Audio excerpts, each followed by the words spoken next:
Alright, magandang hapon na ho sa lahat natin ng mga viewers Luzon, Visayas at Mindanao all over the world. Welcome naman sa ating panibagong video, panibagong reaction, mga ka-action, mga kakamping. Grabe talaga ito si Mr. President Bongbong Marcos. Talagang napakasipag ho mga ka-action, mga kakamping, mga loyalista.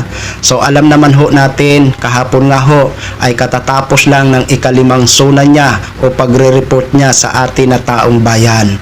So eto naman ho, nagtungo ho siya ngayong araw sa part ng Davao. Grabe, pabalik-balik yata si Mr. President sa Mindanao Talagang mahal na mahal ni Mr. President ang Mindanao So eto nga ho mga ka-action, no? Umulan ho ng biyaya.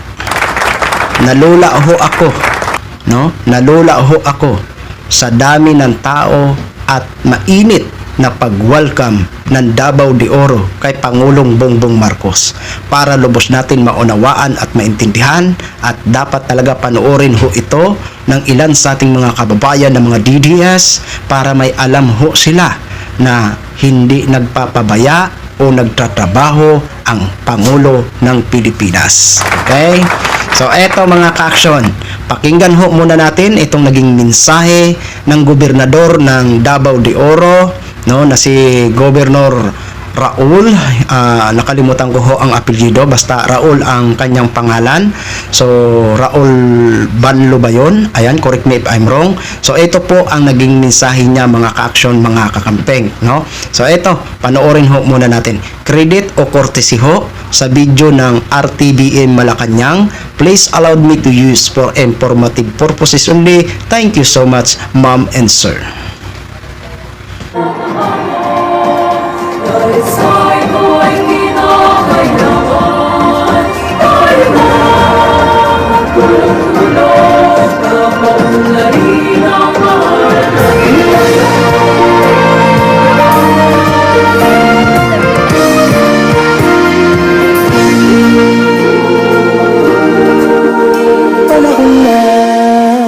Pagbabago dahil sa ito ay kinakailangan tayo na magtulong-tulong na paunlarin ang mahal nating bayan.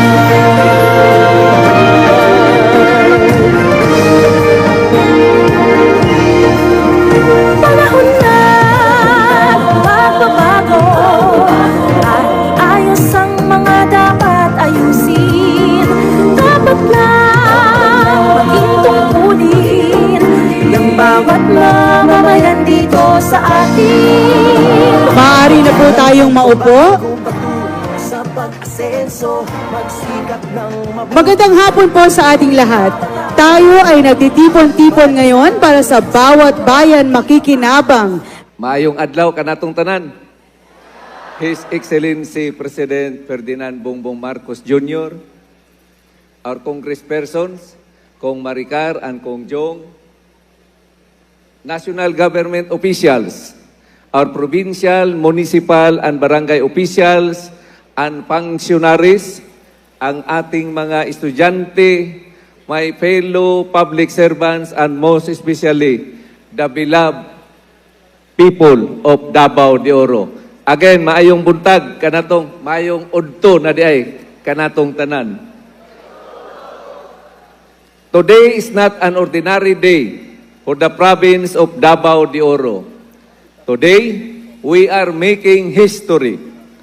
For the first time, a sitting President of the Republic of the Philippines visits our provincial capital. A moment that will forever be remembered in the history of our province.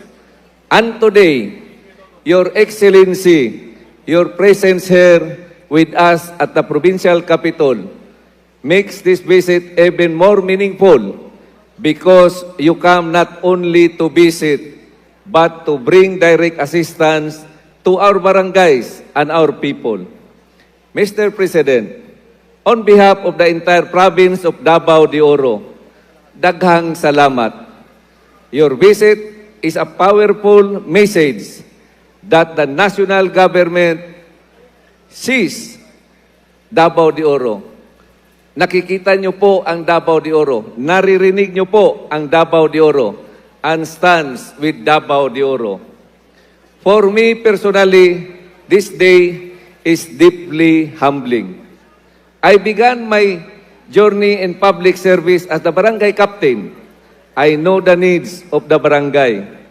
I know how important even the smallest government assistance can be for families, students, farmers, workers, and communities.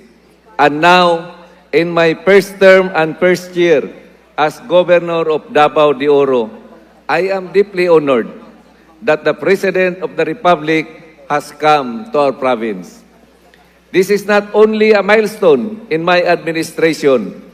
This is a milestone for every barangay, every community, and every Davaoeño who believes that progress must reach the grassroots. We gather today for a program that carries a very powerful message. Bawat barangay makikinabang. For us in Davao de Oro, this is not just a slogan. This is a promise of inclusive progress. This means that development will not remain only in the centers of government. It will reach out to barangays, our students, our families, and our people who need government support the most. Through the Presidential Assistance to Barangays, under the Socio-Civic Projects Fund, every barangay will receive a total allocation of 200,000 pesos. Of this amount, 100,000 pesos will support the Bagong Pilipinas Barangay Scholars, giving 5 deserving beneficiary of 20,000 each for every barangay. Another 100,000 will support the barangay identified development priorities. This assistance is a very important because it addresses two things that are close to the heart of every community: education and local development. To our young scholars, this program is for you. The assistance you will receive is not only financial support.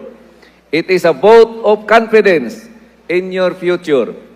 It is the government telling you, padayon, ayaw undang, naami diri para mutabang.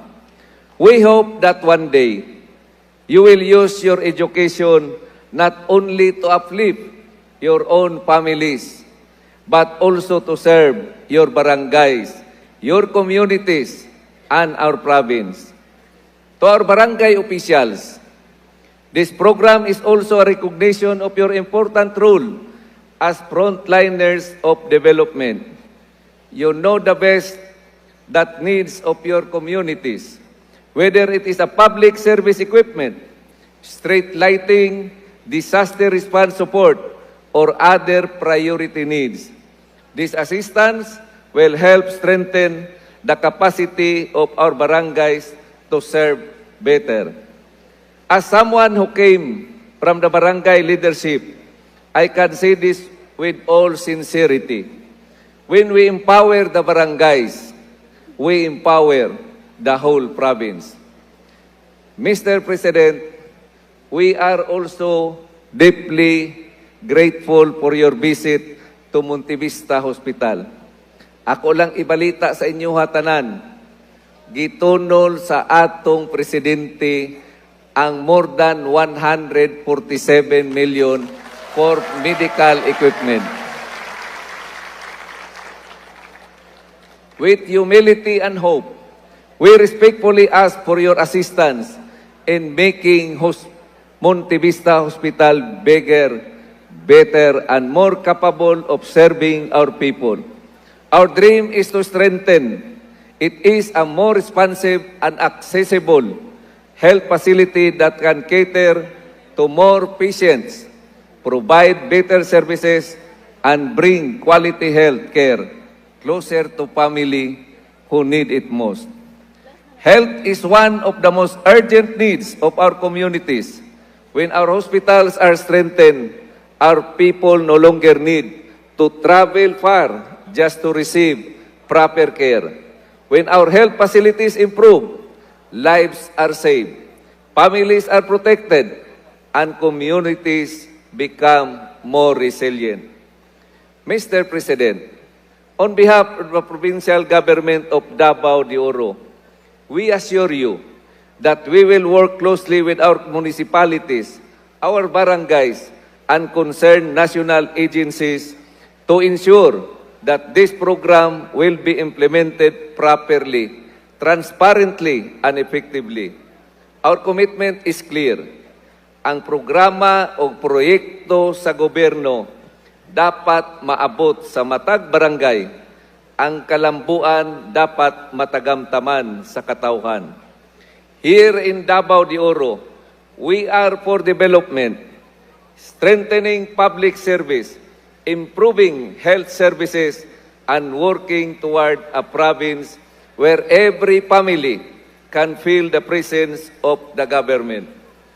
Your administration support give us greater strength to pursue our vision of more progressive, resilient, healthy, and united Davao de Oro. To our people in this province, let this historic day remind us that when the national government, local government, barangays, schools, hospitals, and communities work together, no barangay and no family will be left behind.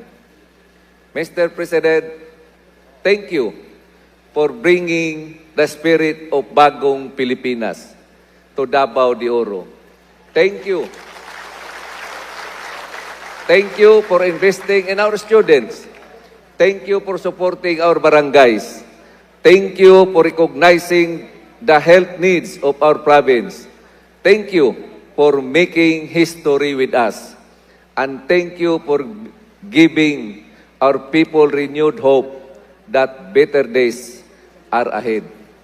Sa tanang nga taga Davao de Oro, let us continue to work together. Maghiusa kita alang sa mas maayong kaugmaon, bawat barangay makikinabang, kalambuan matagamtaman sa matag komunidad. Mabuhay ang Davao de Oro. Daghang salamat. Maraming salamat, Governor Mabanglo.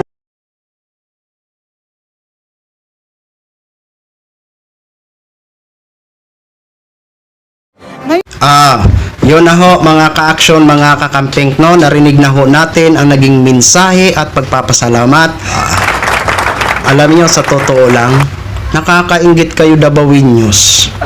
Oo, nakakainggit kayo. Kayo lang ba ang mahal ni Mr. President Bongbong Marcos? Charot. Charot lang po ha, charot lang. Alam niyo, sa totoo lang, masayang-masaya po ako para sa inyo na mga Davaoenos. At alam ko, hindi lang po yan sa part ng Davao.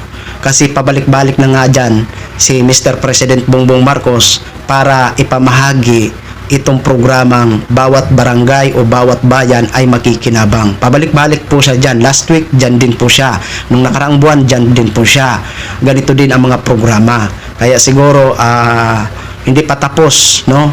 Ang pamamahagi nitong bawat bayan makikinabang sa part ng Mindanao. Kaya ito naman ang mga lugar na pinagbibigyan niya, ang Davao de Oro, Davao del Norte, Davao Occidental. Kaya congratulations ho sa inyo dyan, ha? So narinig ho natin, no? Bawat barangay ay makakatanggap ng 200,000 pesos. Ang 100,000 ay mapupunta sa 5 scholar student, no? Halimbawa, ang isang barangay ay may 5 scholar student, yung 100,000 ay mapupunta sa scholar student. Yan po ang programa, okay? Kumbaga, 20,000 each. Oo, bawat barangay yan ha. Bawat barangay may 100,000 para sa scholar student. Tapos makakaabil ang mga beneficiary ng tig 20,000 pesos. And then, ang 100,000 mapupunta naman yun sa mga mapupunta naman po yun sa mga allocation development priorities ng barangay. So, total of 200,000 pesos. So, yun, kung tama ho ang narinig ko dahil Bisaya si Gobernador magsalita, ayon sa kanya, may gitunol daw, kumbaga may ibinigay, no, na 147 million pesos para sa medical equipments. Wow! Grabe. Umulan talaga ng biyaya dyan. Masaya po ako sa inyo. So, bukod pa dyan yung bukod pa dyan yung tig-10 kilos na bigas. Ha? So, sino pa ba ang hindi masaya sa ganitong programa ng gobyerno? Dahil malaking tulong ho ito. 'Di ba? Malaking tulong ho ito. Oo. Tapos yung iba kung makapagsabi kay Mr. President na hindi naman nagtatrabaho ang administrasyon, wala naman ginagawa ang si Marcos. Pero alam niya na nakikita niya naman at napapanood niya. Gusto niya lang ipamukha sa mga tao na hindi daw nagtatrabaho ang Pangulo. Pero ang maniniwala lang doon, ang kapwa niya lang din. Pero tayo na nakikinig, nanonood, dinidibang ho natin. Na nagtatrabaho talaga ang Pangulo, may ginagawa ang Pangulo, maraming programa ang Pangulo. Di ba? Kaya yan po, mga ka-action, mga kakampeng, no? Gin-share ko lang ho sa inyo yan. Congratulations po sa inyo, sa inyong lahat dyan sa Davao del Norte, Davao Occidental, Davao de Oro. Congratulations, I'm happy. Okay? Yan na po mga ka-action, gin-share ko lang ho sa inyo yan. Maraming salamat ho sa ating mga viewers, Luzon, Visayas at Mindanao all over the world. Ako po ang inyong lingkod, si The Action Man. Have a good day, everyone.